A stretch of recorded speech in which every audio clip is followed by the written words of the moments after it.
ታሪክ ካሰፈረው ታላላቅ ሷሃባ ጦር መሪዎች አንዱ ግብፅን ከሮማውያን ባርነት ያላቀቀ ጀግና፣ በአፍሪካ የመጀመሪያ መስጂድ የገነቡ፣ በብልሃት በፖለቲካና ወታደራዊ ስትራቴጂ ወደር የሌላቸው፣ እስልምናን ወደ ብዙ አገሮች ያስፋፉ፣ በፈጣን ጥበብ በትናንሽ ኪሳራዎች ድልን የሚቀናጁ አምር ቢን አልዓስ።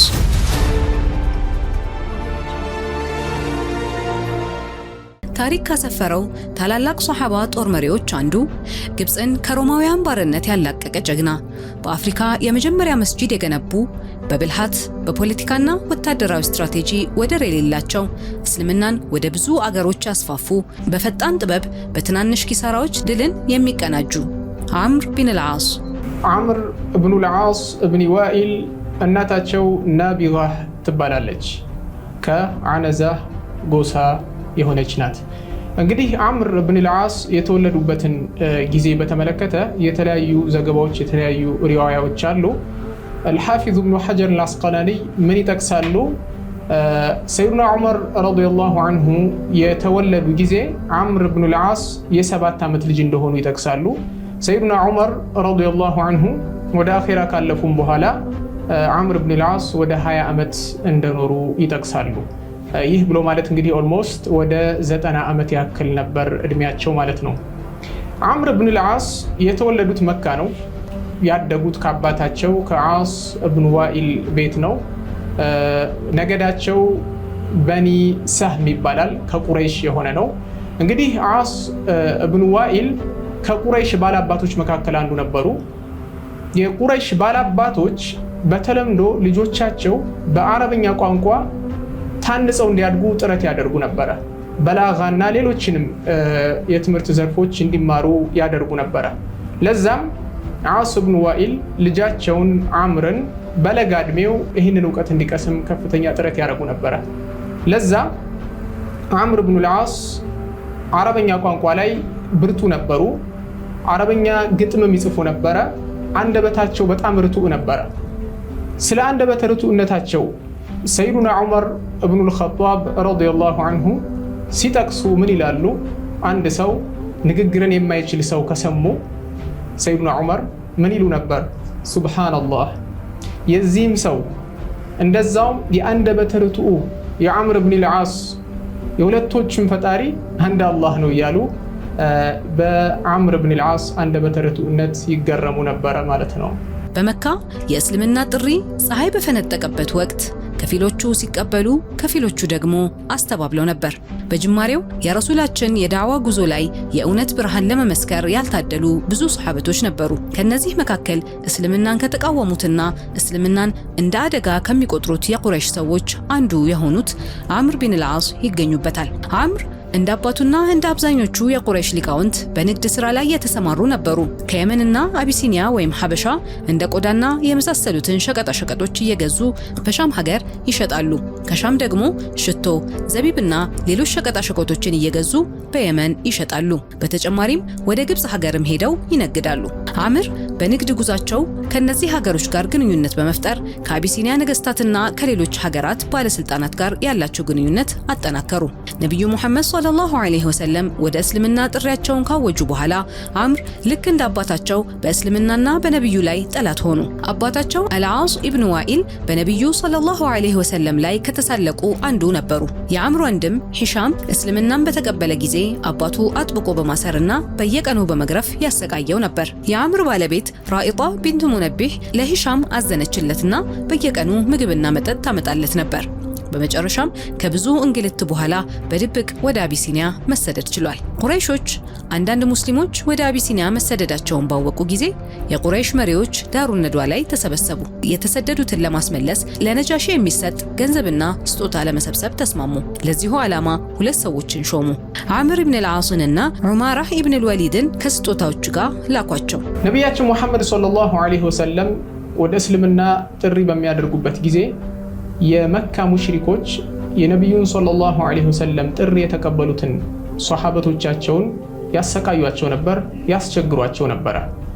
ለዛ ነቢዩ ሰለላሁ ዐለይሂ ወሰለም ከፊል ሷሃበቶቻቸውን ወደ ሐበሻ እንዲሰደዱ አድርገው ነበር። እንግዲህ የተሰደዱትን እነኚህን ሷሃበቶች ለማስመለስ የመካ ሙሽሪኮች አምር ብን አልዓስንና ዑማረተ ብን ወሊድን ልከው ነበረ። ወደ ሐበሻ ምድር ልከዋቸው ነበር ማለት ነው።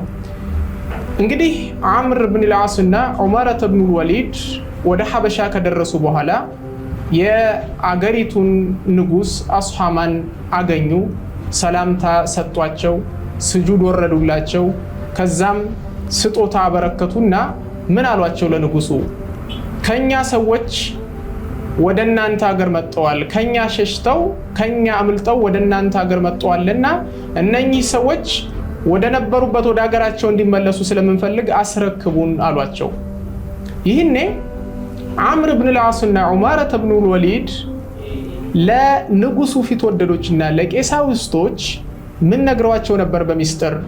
ያኒ ይህንን ዓላማቸውን ግብ ለማድረስ ንጉሱን እንዲገፋፉት፣ እነኚህን የመጡትን ሰዎች አሳልፈው እንዲያስረክባቸው እንዲገፋፉት በሚስጥር ነግረዋቸው ነበር። ያ ከመሆኑ ጋር ግን አስሐመተ ነጃሺ ውሳኔ ከመስጠታቸው በፊት የተሰደዱትን ሷሃበቶችን ጠይቆ ከነሱ አንደበት ስለ ጉዳዩ ማወቅ ፈለጉ። ያኔም ጠሯቸው። የነኚህንም የተሰደዱትን ሷሃበቶች መሪ ሆነው ጃዕፈር ብኑ አቢ ጣሊብ ወደ ንጉሱ ገቡ ማለት ነው። ወደ ንጉሱ ገቡና ለንጉሱ ሰላምታ ሰጡ። ስጁድ ግን አላደረጉለትም። ያኔ ንጉሱ ተገረመና ለምን ስጁድ አላደረክም አላቸው። ምክንያቱም በተለምዶ ወደ እሳቸው የሚገባው በሙሉ ስጁድ ስለሚያደርግላቸው።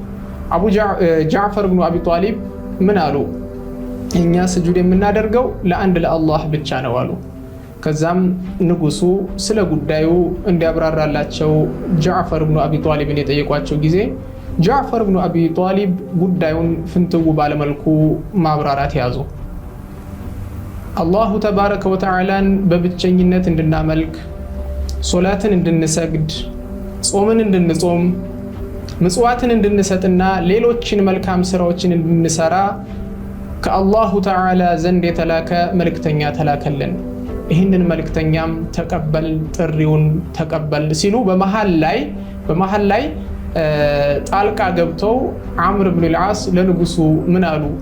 አይ አንተ ንጉስ ሆይ እነኚህ ሰዎች የሚያምኑት እምነታቸው አንተ ስለ ሰይዱና ዒሳ ያለህን እምነት የሚጋጭ ነገር ነው አላቸው።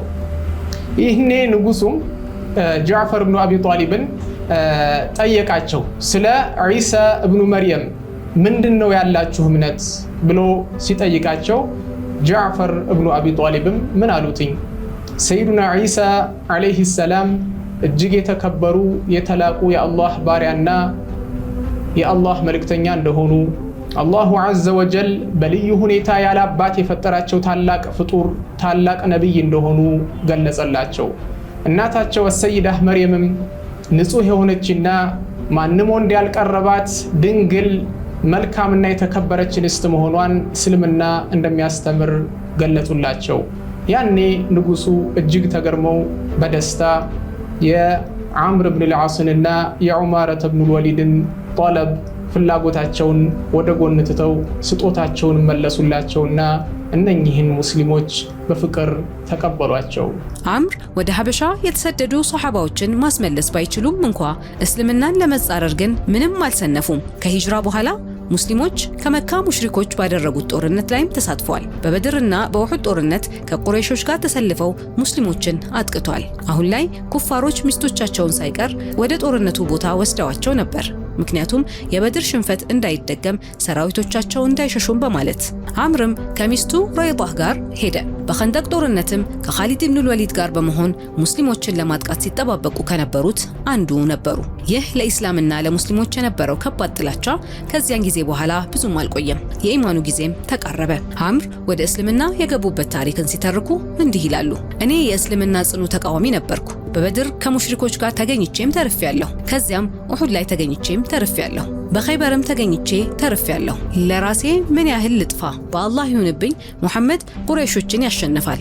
እናም ሀብቴን ወደ አልዋህድ ወስጄ የሰዎችን ቁጥር ቀነስ። አምር የእስልምናን ታላቅነትና ፍትህ በመገንዘብ መካ ከመከፈቷ ቀደም ብሎ ወደ እስልምና ገቡ። ለነቢዩ ሰለላሁ ዐለይሂ ወሰለም ቃል ኪዳን ገብተዋል። እስከዛሬም ላመለጣቸውና በሙስሊሞች ላይ ላደረሱት በደልም ለማካካስ ቆርጠው ተነሱ። ረሱላችን ሰለላሁ ዐለይሂ ወሰለም የአምር ብልሃቱንና የመሪነት ችሎታ ስለሚያውቁ የተወሰኑ ዘመቻዎችን ልከውታል። ከነዚህም መካከል በ8ኛው ዓመተ ሂጅራ የዛቱ ሰላሲል ዘመቻ ይገኝበታል። በዚህ ዘመቻ መሪ የነበሩ ሲሆን ብዙም ኪሳራ ሳያስተናግዱ ድል በማድረግ በሳልና አስተዋይ መሪነታቸውን አሳይተዋል። ለዚህም ነቢዩ ሰለላሁ ዐለይሂ ወሰለም አወድሰዋቸዋል። እንዲሁም በዚሁ ዓመት መካ ከተከፈተች በኋላ ሁዘይል ጎሳ ጋር ያለውን ሱዋ የተባለውን ትልቅ ጣዖት እንዲያወድም ነቢዩ ሰለላሁ ዐለይሂ ወሰለም ልከውታል።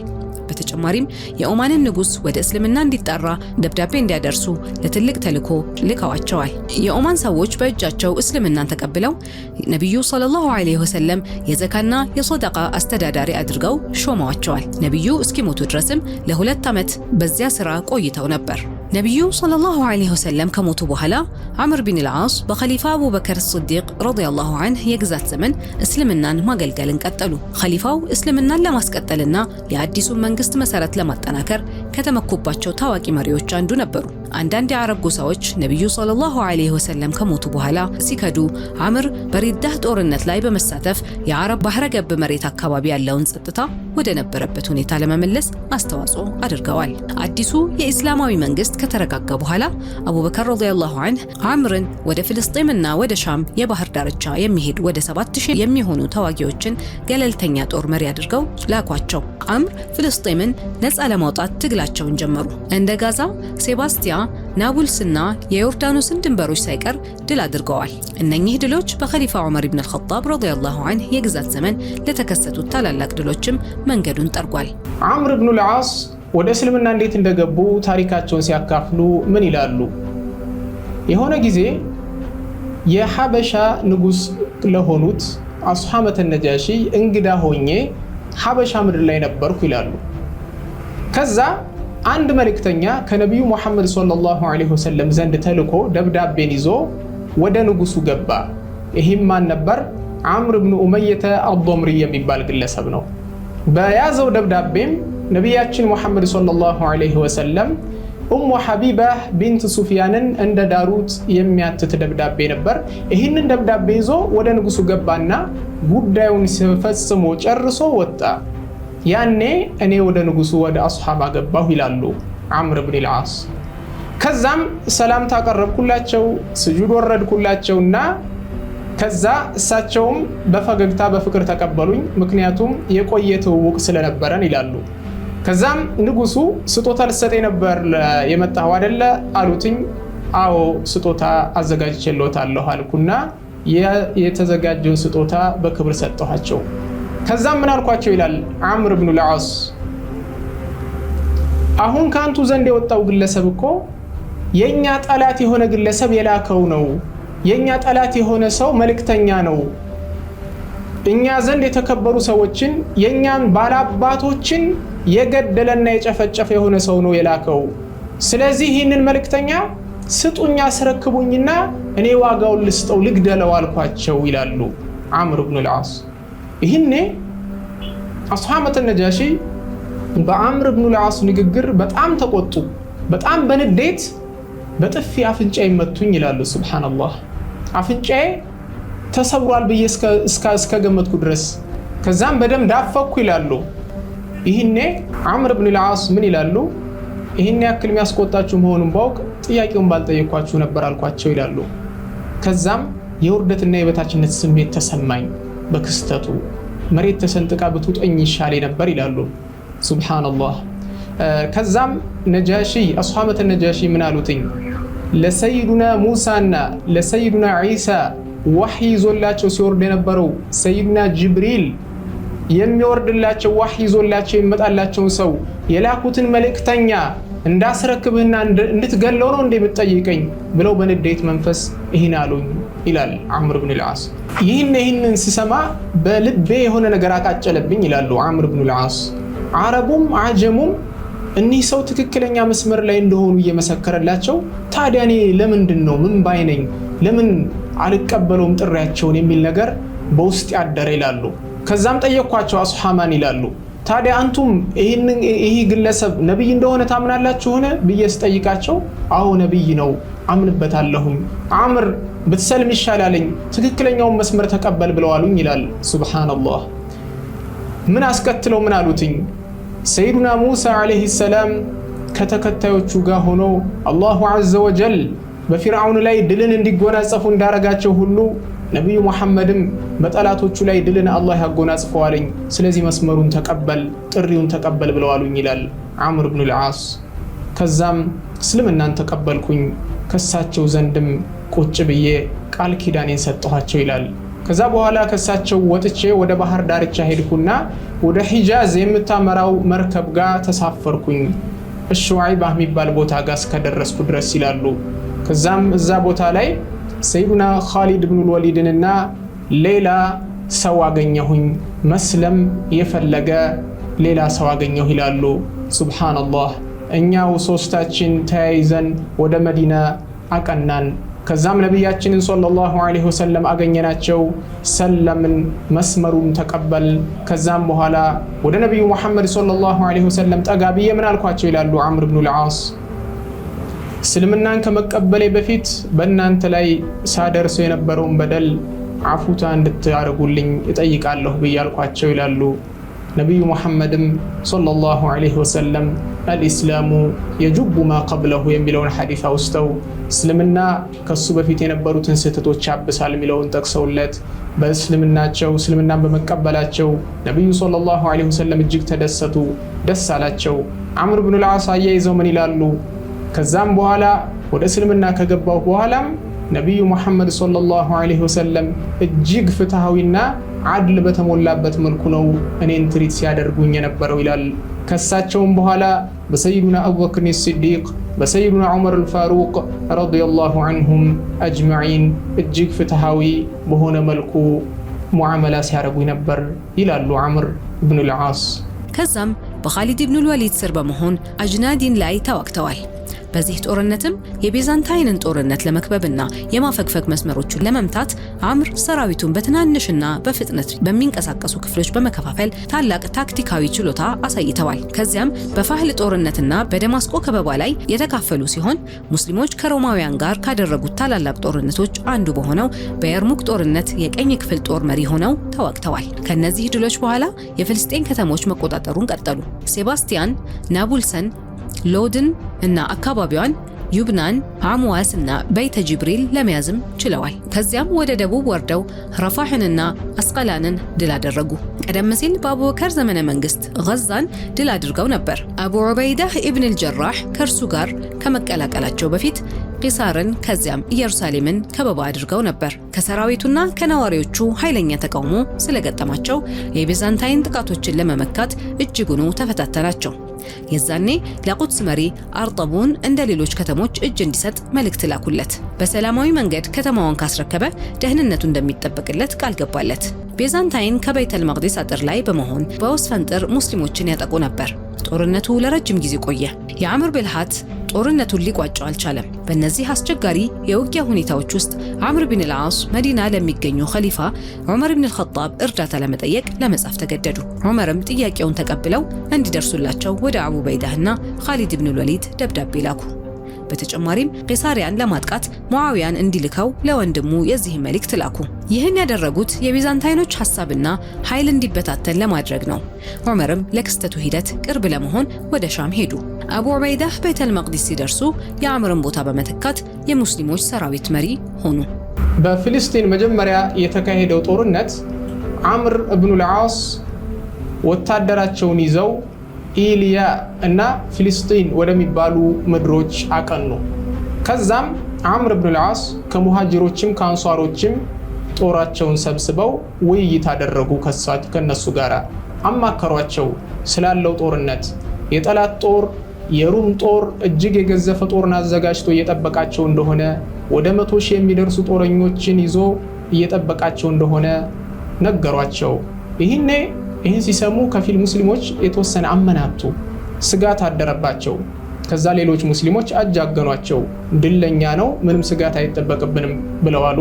ከዛም 1000 ወታደርን አሰልፈው አብዱላህ ብኑ ዑመርን ባንዲራን ሰጧቸውና የተወሰነውን የጠላት ጦር እንዲዋጋ ትዕዛዝን አስተላለፉ። አብዱላህ ብኑ ዑመርም ይህንን ጦር 1000 ወታደሮችን ይዘው ባንዲራቸውን ይዘው ጠላት እንደመሰሱ፣ ከዛ በሁለተኛው ቀን ሩሞች 10,000 ወታደሮችን አዘጋጅተው ለጦር ሬዲ ሆኑ ማለት ነው። ያኔ አምር ብኑ ልዓስ እጅግ በጣም የተካነ የሆነ ስትራቴጂ የጦር ስትራቴጂ ተጠቅመው ከፍተኛ የሆነ ፍልሚያን ከጠላት ጋራ ቀጠሉ ማለት ነው። በጣም ከባድ የሆነ ፍልሚያ ካካሄዱ በኋላ በዛ ጦርነት ሙስሊሞች ድልን ተጎናጸፉ። ሙስሊሞች ዘንድ 130 ሰው ብቻ ነበር የተሰዋው። በተቃራኒው የጠላት ጦር ወደ 15,000 የሚሆኑ ወታደሮች ረግፎ ነበር። ከዚህ ድል በኋላም አምር ብኑ ልዓስ ወደ ሰይዱና አቡበክር ሲዲቅ ረዲየላሁ ዐንሁና ወደ አቢ ዑበይዳ ደብዳቤን ጻፉ። ይህንን ትልቅ ድል አላህ እንዳጎናጸፋቸው የሚያትት ደብዳቤ ላኩላቸው። አምር ብኑ ልዓስ ፍልስጤንን ለመክፈት 2 ዙር ነበረ ውጊያ ያካሄዱት ማለት ነው። በመጀመሪያ በሰይዱና አቡበክር ሲዲቅ ረዲየላሁ ዐንሁ ዘመን፣ ሁለተኛ ዙር ደግሞ በሰይዱና ዑመር አልፋሩቅ ዘመን ማለት ነው። እንግዲህ ከየርሙክና ከቃዲስያ ፈትህ በኋላ ነው የተከናወነው ማለት ነው። እንግዲህ አምር ብኑ ልዓስ ሱብሃንአላህ ዳህያ ናቸው፣ እጅግ መለኛና ብልህ ናቸው፣ በጣም ይታወቃሉ በዚህ። ከዛም ባሻገር ልዩ የሆነ የጦር ታክቲክ በመጠቀምም ይታወቁ ነበረ። ያኒ እሳቸው የሙስሊም ወታደሮች ተሰጠው እሳቸው መሪ ሆነው ጠላትን መፋጠጥ ከፈለጉ በተለምዶ ከሚጠቀሙት ስትራቴጂ የጦር መሪዎች በተለምዶ ከሚጠቀሙት ስትራቴጂ ወጣ ያለ ስታይል ነበር የሚጠቀሙት። ጠላት ተቃራኒው ቡድን ይመጣል ብሎ በሚጠብቀው መስመር በሚጠብቀው አቅጣጫ ሳይሆን አዘናግተው ዳይሬክሽን ቀይረው በበረሃና በሌላ ውስጥ ለውስጥ መንገድን ተጠቅመው ጠላትን አስደንግጠው በሌላ ባልጠበቁት አቅጣጫ ነበር የሚወጡላቸው። ሱብሃንአላህ። በዚህ መልኩ ገዛና የፍልስጤን ባህር አቅራቢያ ላይ በተካሄደ ጦርነት በዚህ ስታይል ትልቅ ድልን ተቀዳጅተዋል። እንደዛውም ማዕረከት አጅናዲን ላይም የባዛንታይኖች ከፍተኛ ወታደርን አሰማርተው ሙስሊሞችን ለማጥቃት በተዘጋጁበት ጊዜ አሁንም በውስን የወታደር ኃይል አምር ብኑ ልዓስ ልዩ ታክቲክ ተጠቅመው ያኒ ጀይሻቸውን ወታደራቸውን ግሩፕ አድርገው ከፋፍለው ህብረት አድርገው ለእንቅስቃሴና ለማጥቃት በሚያመች መልኩ ስትራቴጂ ነድፈው አሁንም ጠላትን በኃይል ሳይሆን በስልት ማንበርከክ ችለዋል ማለት ነው። ለዛም አምር ብኑ ልዓስ ባልደረቦቻቸው ስለሳቸው ብልህነት ስለሳቸው የጠላትን ልብ ትርታ የማዳመጥ ችሎታ ሲጠቅሱ ምን ይላሉ? አምር ብኑ ልዓስ የጠላትን የልብ ትርታ ማንበባቸው ማዳመጣቸው አንድ ሰው መጽሐፍ ከፍቶ እንደሚያነቡ ያክል ነበረ ብቃታቸው ይላሉ። ሱብሃንአላህ። ያኒ ጠላት መቼ ጥቃት ማድረስ እንደፈለገ በምን አይነት መልኩ በየትኛው ዳይሬክሽን የሚለውን ጠንቅቀው ያውቁ ነበረ። ከዛም ኤግዛክት የሆነ ታይሚንግ ተጠቅመው ጠላትን የማጥቃት ብቃት ነበራቸው ማለት ነው። እንግዲህ አምር ብኑ ልዓስ የጦር ታክቲክ ከመቻላቸውን ባሻገር በዲፕሎማሲያዊ ግንኙነት ላይም ልዩ ብቃት የነበራቸው ሰው ነበሩ። እንግዲህ እሳቸው ከየዚድ ብኑ አቢ ሱፊያን ከሹራህቢልና ከሌሎችም ጋር የተለያዩ ዲፕሎማሲያዊ ስምምነቶችን እንዳካሄዱ ይታወቃል። ለዛ ሰይዱና አቡበክር ሲዲቅ ረዲየላሁ ዐንሁ በአምር ብኑ ልዓስ በጣም ይተማመኑባቸው ነበረ። ራእያቸው ሐሳባቸው እንደ ተራራ የገዘፈ ነው እያሉም ያሞካሿቸው ነበር። ለዛም አምር ብኑ ልዓስ እውነትን በመጀመሪያው ጊዜያት የእስልምናን ፈትህ የተለያዩ ሀገራቶችን የመክፈት ዘመቻ ላይ መሐንዲስ ነበሩ ማለት ይቻላል። ትልቅ አሻራን አስቀምጠው ያለፉ ታላቅ ሰው ነበሩ። የሙስሊሞች ግዛት በሻም ሀገር ሲረጋጋ አምር ብን ልዓስ ሻምን ለመጠበቅ ግብፅን ድል ማድረግ አስፈላጊ መሆኑን ተገነዘቡ። ምክንያቱም የኢየሩሳሌም መሪ የነበረው አርጦቡን ከወታደሮቹ ጋር በመሆን እንዲሁም ከደቡብ ሶሪያ የወጡ አብዛኞቹ ሮማውያን ወደ ግብፅ ሸሽተው ስለነበር ነው። ይህ መሆኑ ደግሞ ሮማውያኖች በግብፅ ተደራጅተው ሻምን ሊያጠቁ ይችላሉ የሚል ከባድ ስጋት የሚፈጥር ነበር። ስለዚህ ሻምን ከዚህ አደጋ መጠበቅ አስፈላጊ ሆኖ ተገኘ። በተጨማሪ ግብፅን ለመውረር ካስገደዱ ዋና ጉዳዮች አንዱ የቢዛንታይን ወታደሮች ቀለብ የምታቀርበው ግብፅ መሆኗ ነው። ዑመር ኢብኑ አልኸጣብ ከአምዋስ ወረርሽኝ በኋላ የሻም ሰዎች ሁኔታ በግል ለማጣራት ወደ ጃቢያ መጡ። አምር ይህም ባወቁ ጊዜ ከእርሳቸው ጋር በመገናኘት ግብፅን ድል ማድረግ እንደሚፈልጉ ነገሯቸው። ዑመር እንዲህ ሲሉ ሐሳባቸውን ውድቅ አደረጉባቸው። وقال إنها مفرقة يا عمرو ولن أرسلكم إلى أرض بيني وبينكم بحر فلا أستطيع أن أمدكم አምር ሆይ ታቆራርጠናለች፣ በእኔና ባንተ መካከል ባህር ወዳለበት ምድር አልክህም፣ በችግር ጊዜም በቦታው ርቀት ምክንያት ልደግፍህ አልችልም። አምር ቢን አልዓስ ረዲየላሁ ዐንሁ እንዲህ አላቸው፣ አንቱ የምእመናን መሪ ሆይ ካሸነፍን ለሙስሊሞች ብርታትና የእርዳታ ምንጭ ትሆናለች። ግብፅ ምንም እንኳ በሀብት ከበለጸጉት ሀገራት አንዷ ብትሆንም በጦርነትና በውጊያ በጣም ደካማ ነች። ምክንያቱም የግብፅ ሰዎች ሮማውያንን ይጠላሉ፣ የማይወዱትን ሃይማኖት እንዲከተሉ ያስገድዷቸዋል። መረጃዎች እንደሚሉት ካሉበት ግፍ ልናላቀቃቸው እየጠበቁን ነው። ይህ ንግግር ዑመር ኢብኑ አልኸጣብ ሐሳባቸውን እንዲቀይሩ አደረጋቸው። ከዚያም አምር ቢን አልዓስ በመቀጠል እንዲህ አሉ፣ ከዚህ በፊት ለንግድ ብዬ ወደ ግብፅ ብዙ ጊዜ ተመላልሻለሁ። ህዝቦቿን፣ መንገዶችን፣ ሸለቆዎቹንና መግቢያዎቹን በሚገባ ጠንቅቄ አውቃለሁ ሲላቸው ዑመር በዚህ ሐሳብ ተስማምተው ግብፅን እንዲወሩ ፈቀዱላቸው። አምር ቢን አልዓስ ከ4000 ተዋጊዎች ጋር ወደ ግብፅ አመሩ። የግብፅን ድንበር ተሻግረው ራፋህ ደረሱ። ከዚያም ወደ አልዓሪሽ አቀኑ። ከባዛንታይን ጦር ባዶ ሆኖ ስላገኛትም ያለምንም ውጊያ ተቆጣጠሯት። አምር ኢብኑ አልዓስ ከብልህነታቸውን ባሻገር የጦር ታክቲክ ከመጠቀማቸውን ባሻገር ሰውን ተናግሮ አግባብቶ የማሳመን ብቃት፣ ልዩ ብቃት ነበራቸው። መድረስ የሚፈልጉትን ማግኘት የሚፈልጉትን ታርጌት በኃይል ብቻም ሳይሆን በሲስተምና በአነጋገር ዘይቤ ይደርሱበት ነበር። የእሳቸውን መለኝነትና ብልህኝነት ግልጽ ከሚያደርጉ ክስተቶች መካከል ሰይድና ዑመር ረዲየላሁ ዐንሁ አምር ኢብኑ አልዓስን ወደ ግብፅ እንዲጓዙና ግብፅን ወረው ከጠላት እጅ እንዲፈለቅቁ ትዕዛዝን ሰጠው ነበር። አምር ኢብኑ አልዓስም በዚህ ትዕዛዝ ተደስተው ነበር፣ ተፋኡል ነበራቸው። ለዛም በተቀላጠፈ መልኩ ጉዟቸውን ጀመሩ። ነገር ግን ሰይድና ዑመር ረዲየላሁ ዐንሁ የተወሰነ አመናቱ። ከዛ በኋላ ስጋት ገባቸው በዚህ ጉዳይ ላይ። ለዛ ደብዳቤን ጻፉና መልእክተኛ ላኩላቸው ወደ አምር ኢብኑ አልዓስ። አምር ኢብኑ አልዓስ ይህ ኸበር መረጃው ሰምተዋል። መረጃውን ስለሰሙ የወጡበትን ጉዳይ መቀጠል ፈለጉ፣ ጓጉተዋል በጣም። ስለዛ በጣም በፍጥነት መገስገስ ጀመሩ ወደ ግብፅ ሀገር ማለት ነው። መልእክተኛው ደግሞ የኸሊፋውን ደብዳቤ ይዞ አምር ጋር ለመድረስ እሱም ይገሰግሳል፣ አምርም ፊት ለፊት ይገሰግሳሉ። መጨረሻ ላይ ይህ መልእክተኛ ደብዳቤውን የያዘው መልእክተኛ ደረሰባቸው። ኢቭን ደርሶባቸው እንኳን አምር ኢብኑ አልዓስ ይህንን ደብዳቤ ማየት አልፈለጉም በፍጥነት ማለት ነው። አንዳንድ ምክንያቶችን እየደረደሩ እየጠቀሱ አሁንም ጉዟቸውን ቀጠሉ። ከዛ በኋላ የግብፅ ምድር ላይ ከገቡ በኋላ ድንበሩን ከገቡበት በኋላ ያኔ መልእክተኛውን ጠሩትና ደብዳቤውን ተቀበሉት። ደብዳቤውን ተቀብለው ሲያነቡ ደብዳቤው ጋር ምንድን ነበር የሚለው? ሱብሃንአላህ ምን ይላል?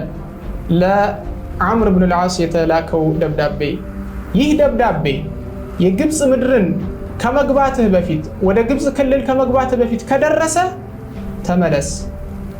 ተመለስ ወደ ነበርክበት። አማ የግብፅን ክልል ከገባህ በኋላ ወደ ግብፅ ምድር ከገባህ በኋላ ከሆነ ደብዳቤው የደረሰህ خلاص ተወከል አለላህ፣ ቀጥልበት፣ የወጣህለትን ዓላማ በዛው ቀጥል የሚል ነበረ። አምር ኢብኑ አልዓስ ይህን ደብዳቤ የከፈቱት ደብዳቤውን የተረከቡትኝ የግብፅ ምድርን ከገቡ በኋላ ስለነበር የወጡለት ዓላማ ቀጠሉ ማለት ነው። እንግዲህ ይህ የእሳቸውን ብልህኝነት የሚያመላክት ነው። ሌላም ክስተት አለ። ከዕለታት አንድ ቀን የጠላት ጦር ሩሞች ከሙስሊም ወታደሮች ጋራ ስምምነት ማድረግ ፈለጉ። ለዛም ሙስሊሞችን ወክሎ ይህንን ስምምነት ሊፈጽም የሚችል ሰው ስጡን አሉ። ይህኔ አምር ኢብኑ አልዓስ እጅግ ብልህኛ ሰው ስለሆኑ ሌላ ሰው ከመላክ ይልቅ እኔው ራሴ ልሄድ ብለው ወደ ቤተ መንግስታቸው ይሄዳሉ። ወደ ቤተ መንግስታቸው ገብተው ከሩሞች የተወከለው ሰው ጋራ ስምምነቱን አካሄዱ። ከዛ የሩሞች ንጉስ በአምር እብኑ ልዓስ አንደበተ ርቱዕነትና ብልህነት በጣም ተደመመባቸው።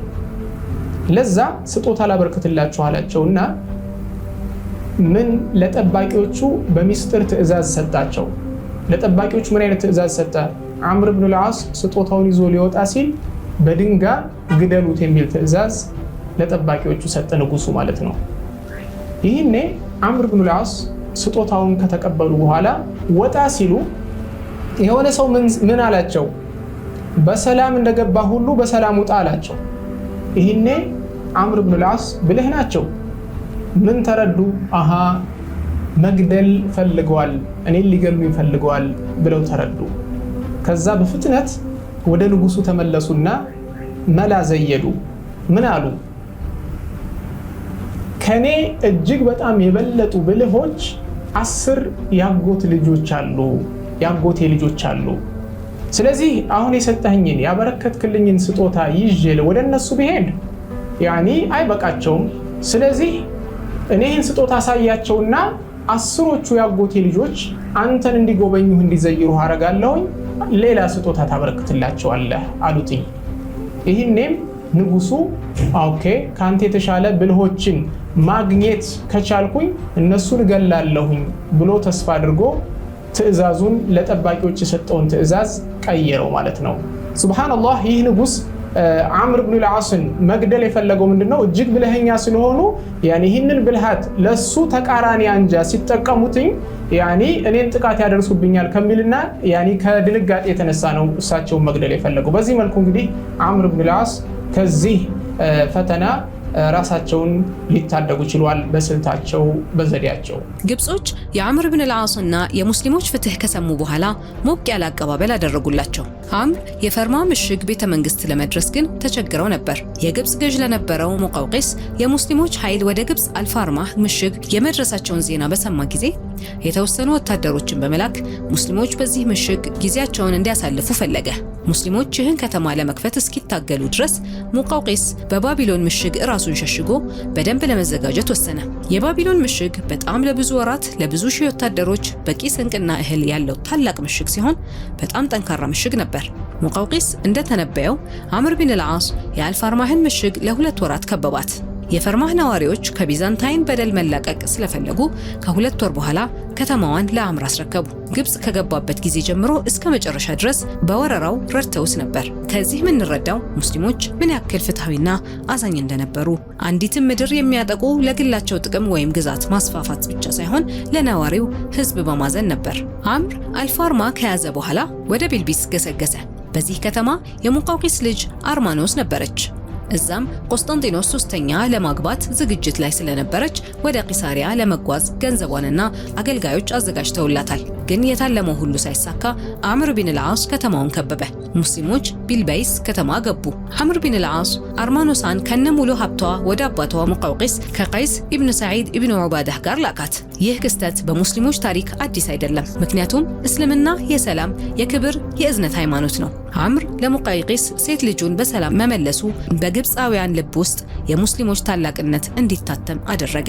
ቀይስ ኢብኑ ሰዓድ ወደ እርሳቸው በመጣ ጊዜ እስልምናን ለአልሙቀውቂስ አቀረበ። የአላህ መልእክተኛ ሰለላሁ ዐለይሂ ወሰለም በዚህ ጉዳይ ላይ መልካም ዜና ነግረውናልና የግብፅን ድል ሙስሊሞች መቀናጀታቸው እንደማይቀር ነገረው።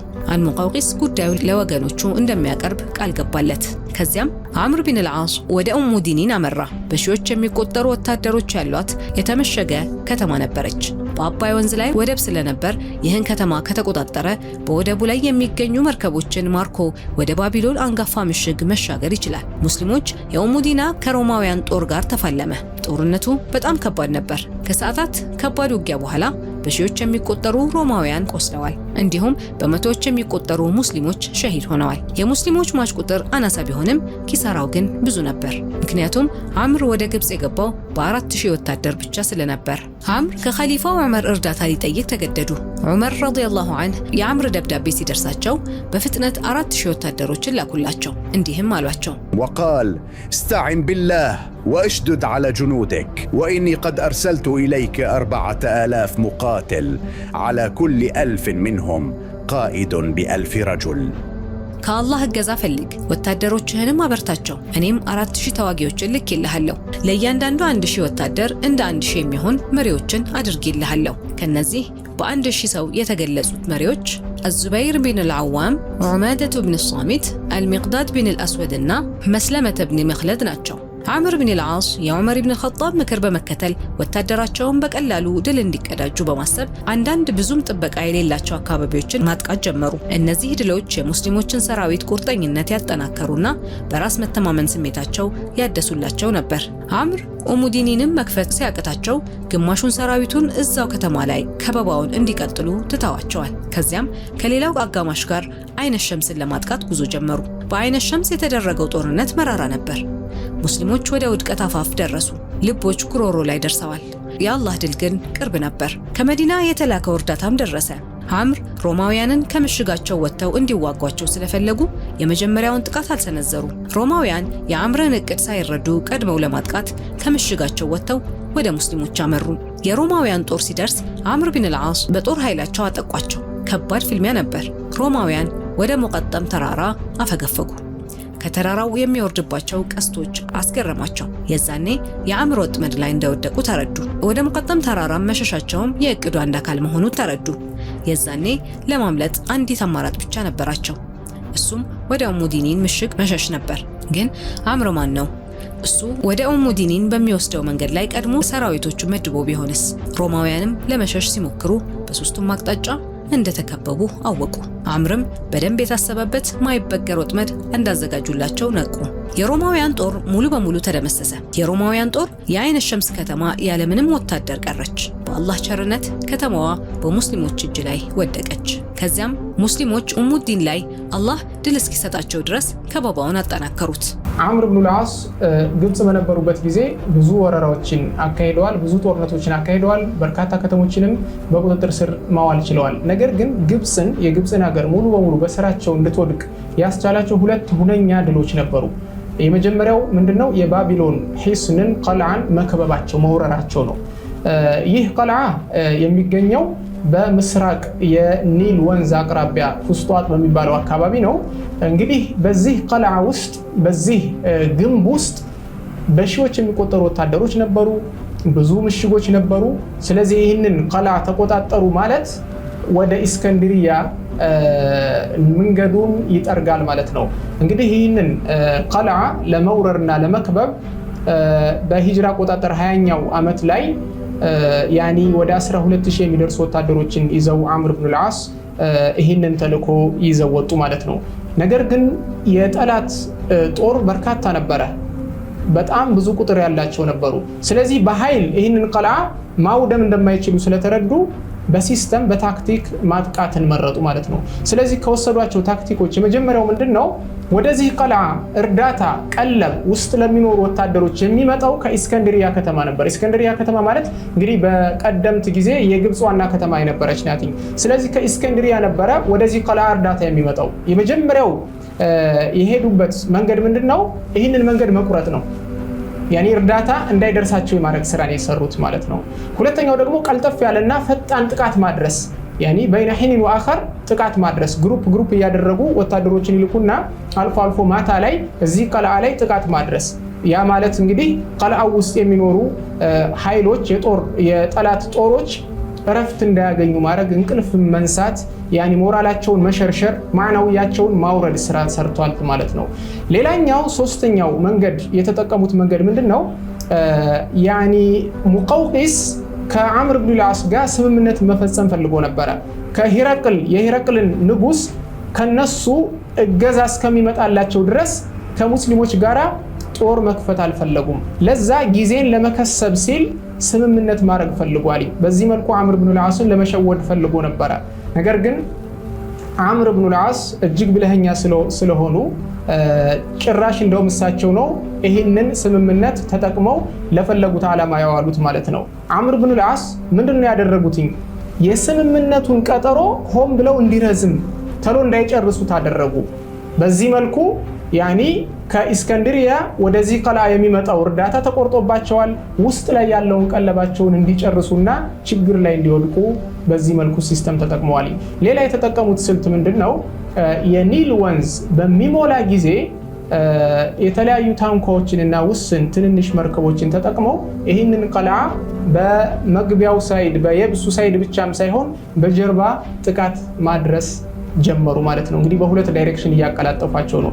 በዚህ መልኩ ኦልሞስት ወደ 7 ወር ያክል የቆየ ወረራንና ይህንን ቀላ የማካበብ ስራ ከሰሩ በኋላ መጨረሻ ላይ ሙቀውቂስ ያኒ ተስፋ ቆረጡ። خلاص ያኒ እጅ ሰጡ ማለት ነው።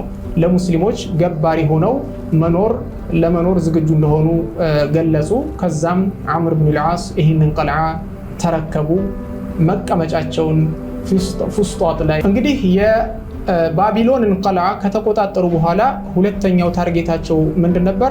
የኢስከንድሪያን ከተማ መቆጣጠር ነው። ኢስከንድሪያ ከተማ እጅግ በጣም ግዙፍ ከተማ ናት። ለሩሞች ከቂስጦንጥንያ ቀጥሎ ትልቅና ግዙፍ የሆነች ከተማ ናት።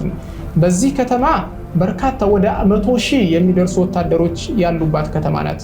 እንግዲህ ዐምር ብን አልዓስ የባቢሎንን ቀልዓ በቁጥጥር ስር ካዋሉ በኋላ ወደ 20,000 የሚሆኑ ወታደሮችን ይዘው ወደ ሰሜን በኩል አቀኑ ማለት ነው። ይህንን ወታደር ይዘው ይህንን ትልቅ ከተማ መውረር ቀላል እንዳልሆነ ስለተረዱ ምንድነው የመረጡት? አሁንም ሲስተም ታክቲክን መጠቀም ነው የመረጡት። ምንድነው ያደርጉት? መጀመሪያ ላይ ያኒ ወደ ገጠራማ ቦታው ሄደው ገጠራማ አካባቢዎችን ተቆጣጥረው ከኢስከንድሪያ የመገንጠል የመለየት ስራ ሰሩ ማለት ነው። ከዛም በኋላ ሀታ ሩሞች የማያውቁትን ድብቅ መንገድ ተጠቅመው ሩሞች ባልጠበቁት ዳይሬክሽን ወጥተው እነሱ ላይ ጥቃት የማድረስ ስራ ሰሩ ማለት ነው። ሌላው ደግሞ ከወሰዱትኝ ሲስተም መካከል ሩሞች እርስ በራሳቸው የውስጥ ቁርሾ ነበረባቸው። ሙቀውቂስ የሂረቅል ንጉስ ግብፅ ሀገር ውስጥ ለሚኖሩ አቅባጦች የሚሰጠው ሙዓመላ ሰይእ የሆነ ሙዓመላ ነበረ፣ መጥፎ የሆነ ትሪትመንት ነበረው። ለዛ ይህን ነገር ውስጣቸውን ይሰማው ነበረ።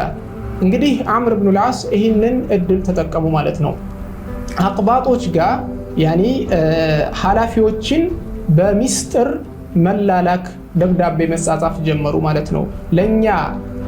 ከኛ ጎን ከሆናችሁና እኛን ካገዛችሁ እጅግ ሰላም እናሰፍንላችኋለን፣ እናግዛችኋለን እያሉ ከነሱ ጋር ደብዳቤ መጻጻፍ ጀመሩ። ከዛ በኋላ እንግዲህ አቅባጦች ለሙስሊሞች እገዛን ማድረግ ጀመሩ ማለት ነው። በዚህ መልኩና በሌሎች ስልቶች ኢስከንድሪያንም በቁጥጥር ስር ማዋል ችለዋል ማለት ነው። ዐምር ረዲየላሁ ዐንሁ ግብፅን ድል ካደረጉ በኋላ ሚናቸው በጦርነትና በሰይፍ አልቆመም። ይልቁንም በህይወታቸው ውስጥ የግንባታና የተሃድሶ አዲስ ምዕራፍ ጀመሩ። ዐምር በፍትህና በእምነት ላይ የተመሰረተ አዲስ መንግስት በመመስረት የግብፅ የመጀመሪያው ሙስሊም አስተዳዳሪ ሆኑ። ዐምር ፉስጣጥ የተባለውን አዲስ ከተማ መሰረቱ። ይህች ከተማ በአፍሪካ የመጀመሪያዋ እስላማዊ ዋና ከተማና የመንግስትና አስተዳደር ማዕከል ሆነች። በአዲሲቷ ከተማ መሃል ዐምር በግብፅ የመጀመሪያውን መስጂድ ገነቡ። በኋላም የዐምር ብን አልዓስ መስጊድ ተብሎ ይጠራ ጀመር። በተጨማሪም ዐምር ብን አልዓስ ሀገሪቱን በአስተዳደር ክልሎች አደራጅተው በየክልሉ ላይ ፍትሃዊ መሪ ሾሙ። ከዚህ በፊት የነበሩ አንዳንድ የቂብጥ ሰራተኞችንም ስለ ሀገሪቱ አሰራርና ሂነታ ስለሚያውቁ በስራ ዘርፋቸው እንዲቀጥሉ አደረጉ። ከዚያም በተጨማሪ በመስኖ ምህንድስና ላይ አተኩረዋል። ቦዮችን መቆፈር፣ ድልድዮችን መጠገን እንዲሁም ተፋሳሾችን፣ ገንዳዎችንና የናይል መለኪያዎችን ገንብተዋል። ምናልባትም በጣም ታዋቂው ስኬታቸው የፍርዓውን ቦይን መቆፈር ሲሆን ይህም አባይን ከቀይ ባህር ጋር የሚያገናኘው ከአረቢያ ባህረ ገብ መሬት ጋር ግንኙነት የሚያመቻችና ለምስራቅ ንግድ የተሻለ መንገድ የሚያረጋግጥ ነበር። ይህ ቦይ ለዑመር ኢብኑ አልኸጣብ አላህ ይውደዳቸውና ክብር ለመስጠት ነህሩ አሚር አልሙእሚኒን የሙእሚን አዛዥ ወንዝ የሚል ስያሜ ሰጡት። ይህ ቦይ በመከፈቱ ምክንያት ግብፅ ለመካና መዲና ስንዴና ስንቅ የምታቀርብ ከተማ ሆነች። እንግዲህ ዐምር ብን አልዓስ እጅግ ትልቅ ስራን ሰርተው ያለፉ ጀግና ነበሩ። ዐምር ብን አልዓስ የርሙክ ላይ ከኻሊድ ብን ወሊድ ስር ሆነው ተዋግተዋል። ከዛም በኋላ ለበርካታ ጊዜያት የሙስሊሙን ጦር መሪ ሆነው ሻም ሀገርን እና ሌሎችንም በተለይ ደግሞ የሚስርን አገር ለመክፈት ትልቅ ሚናን የተጫወቱ ታላቅ ሰው ነበሩ ማለት ነው። እንግዲህ እሳቸው ይህንን ትልቅ ድል ግብፅ ላይ ካከናወኑ በኋላ ወደ ፉስጧት ተመልሰው እዛ ሀገር ላይ ለአፍሪቃ የኢስላም ከተማን እዛ መቆርቆር ችለዋል ማለት ነው። እንግዲህ እዛ ከተማ በርካታ ኢስላማዊ እንቅስቃሴዎች እንዲንቀሳቀሱ ትልቅ ሚናን ተጫውተዋል። የተለያዩ መሳጅዶች እንዲገነቡ፣ መዳሪሶች እንዲገነቡ ትልቅ ሚናን የተጫወቱ ታላቅ ሰው ናቸው ማለት ነው። በዚህም እንግዲህ ዐምር ብኑ ልዓስ ከታላላቅ ሷሐበቶች ስም ተርታ ስማቸው እንዲወሳ ከነ ኻሊድ ብኑ ልወሊድ ከነ ሰዓድ እና እነ ጣሪቅ እና ሌሎችም ታላላቅ የኢስላም አብጧሎች ሲወሱ ዐምር ብኑ ልዓስም ስማቸው እንዲወሳ ሊሆን ችሏል ማለት ነው። የረሱላችን ሷሐበቶች እንዲህ ነበሩ። ረሱል ተለይተዋቸውም ዓላማቸው አንድ ነበር፣ እሱም እስልምናን ማስፋፋት። ዐምር ቀድመው ባይሰልሙም እንኳ ፍልስጤንን፣ ግብፅን ከፍተዋል። ለብዙ ሰዎች እስልምናን እንዲቀበሉ ሰበብ ሆነዋል። ረዲየላሁ ዐንሁ። ታሪክ ካሰፈረው ታላላቅ ሷሐባ ጦር መሪዎች አንዱ ግብፅን ከሮማውያን ባርነት ያላቀቀ ጀግና፣ በአፍሪካ የመጀመሪያ መስጂድ የገነቡ፣ በብልሃት በፖለቲካና ወታደራዊ ስትራቴጂ ወደር የሌላቸው፣ እስልምናን ወደ ብዙ አገሮች ያስፋፉ፣ በፈጣን ጥበብ በትናንሽ ኪሳራዎች ድልን የሚቀናጁ ዐምር ቢን አልዓስ